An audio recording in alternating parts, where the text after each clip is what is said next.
R$ 100.000. Alguns dias ali eu estava conversando com um amigo e ele contou uma notícia que deixou ele muito feliz. Ele tinha acabado de atingir ali os 100.000 investido. Na hora eu fiquei super feliz, né, dei os parabéns e tudo mais, porque ele começou a investir por influência minha, eu lembro disso na época. Então eu sei exatamente o quanto essa marca foi difícil de alcançar, e depois de alguns minutos ali conversando com ele, surgiu uma pergunta que me fez refletir bastante. O que realmente muda, né, quando a gente chega aí nos 100.000 investidos? Será que a vida muda completamente? Será que realmente eu posso parar de trabalhar e viver de renda?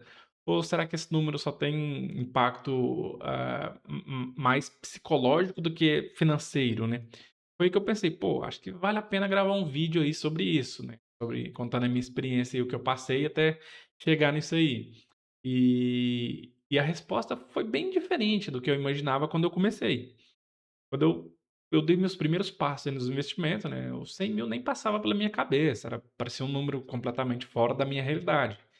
Ainda mais porque eu comecei com muito pouco, né. Eu lembro de meu primeiro investimento ali, meu primeiro aporte foi 50 re foram R$ 50. E eu sei, é muito pouco, né, começar com 50, mas é o que eu conseguia separar naquele momento. Isso fazem uns 7 anos mais ou menos, né, 7, 8 anos, não lembro exatamente. E eu lembro exatamente o motivo ali que fez eu fazer aquele primeiro investimento, né, eu queria descobrir se esse negócio dos dividendos e tal era real, né, se realmente iria cair na minha conta esse valor aí no mês seguinte e nos próximos meses. Então eu coloquei os R$ 50 ali na corretora, e eu lembro de não ter entrado na conta aí da corretora de novo, né, no aplicativo, pelos próximos 30 dias ali, né, até virar o mês ali, e só entrei para ver se realmente tinha caído o dividendo. E quando eu vi aquilo lá, pô, caiu, acho que se não me engano foi 45 centavos, 46, não lembro exatamente, é um valor que não dá para comprar um bombom, né. Mas, eu sei que não tem muito efeito aí esses 50 centavos, né, financeiramente, mas psicologicamente eu vi, pô, aquilo mudou minha cabeça, né.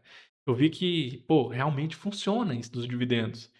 E era um dinheiro que eu não precisei trabalhar por isso, é como se eu tivesse achado, sei lá, 50 centavos ali jogado no chão, mas não uma vez, né, como se todos os meses eu achasse esses 50 centavos, e conforme eu investisse cada vez mais, né, é como se eu já achasse R$ 1, R$ 10, R$ 100 jogado no chão ali todos os meses.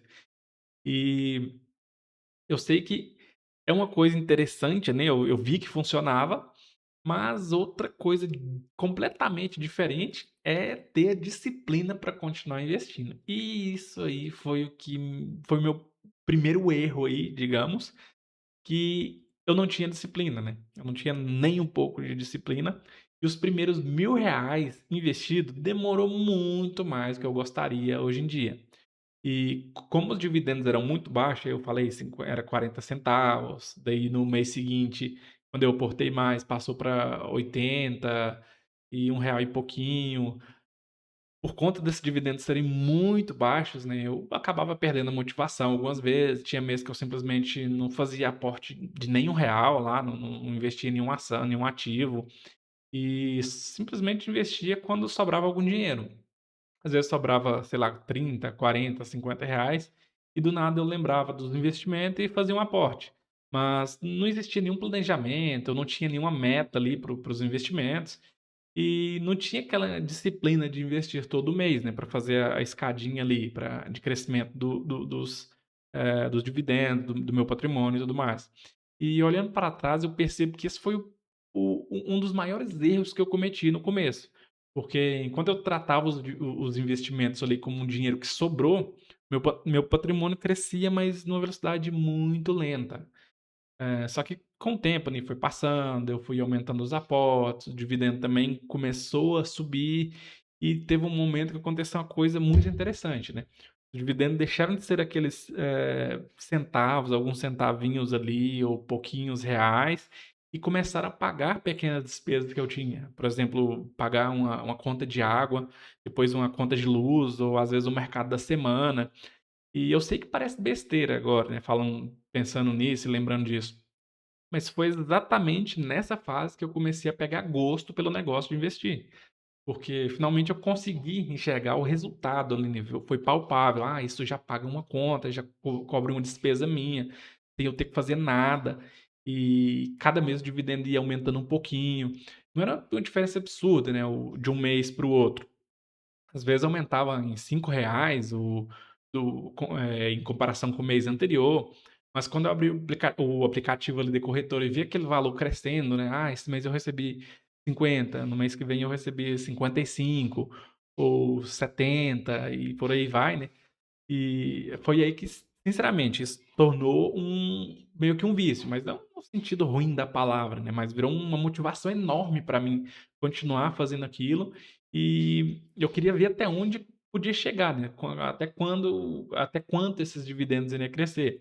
E cada aporte parecia uma escadinha crescendo o valor do dividendo, é como se fosse uma confirmação de que eu estava no caminho certo, é só continuar, investe, todo mês coloca mais um pouco, reusa esses dividendos aí para mais aportes, compra mais ação, compra mais, ativo do que for ali, e os dividendos vão continuar crescendo.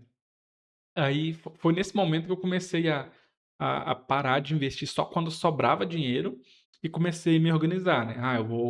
Comecei a pegar meu salário, via o valor que estava ali, separava o das despesas, separava o de aporte ali, "Ó, isso aqui vai ser para aporte e não quero saber". Então foi nesse momento aí que eu comecei a deixar essa separação aí do meu salário e fazer uma coisa rotineira, né. Todo mês vai ser esse valor destinado para os aportes e seguir essa meio que essa regra, né. E essa mudança de mentalidade foi o que fez a diferença que fez mais diferença do que qualquer decisão ali de em qual ação ou em qual fundo eu iria aportar esse dinheiro, né. Porque eu percebi que construir patrimônio não tem nada a ver com encontrar o investimento perfeito. Ainda mais que cada perfil, cada pessoa tem seus gostos, né. Você toma suas próprias decisões, qual fundo imobiliário você vai investir, ou qual ETF internacional, qual ação, ou o que for ali, né, mas você decide qual você vai investir. Mas tinha muito mais a ver com criar a consistência de fazer isso, todos os meses. E olhando para trás, eu vejo que os primeiros R$ 1.000 investido foi muito mais difícil do que parece. Os primeiros 10.000 também, e de certa forma os 100.000 são meio que uma continuação dessa história. A diferença é que quando você chega lá, você percebe que a maior mudança não acontece na carteira. A maior mudança acontece com você, né, seus hábitos e sua organização. E eu quero saber de você, né, você já chegou nos seus primeiros 100.000 investido, está perto dessa meta, ou ainda está construindo os primeiros 1.000 ou 10.000? Conta aqui nos comentários, porque eu quero muito saber em qual etapa você está dessa jornada.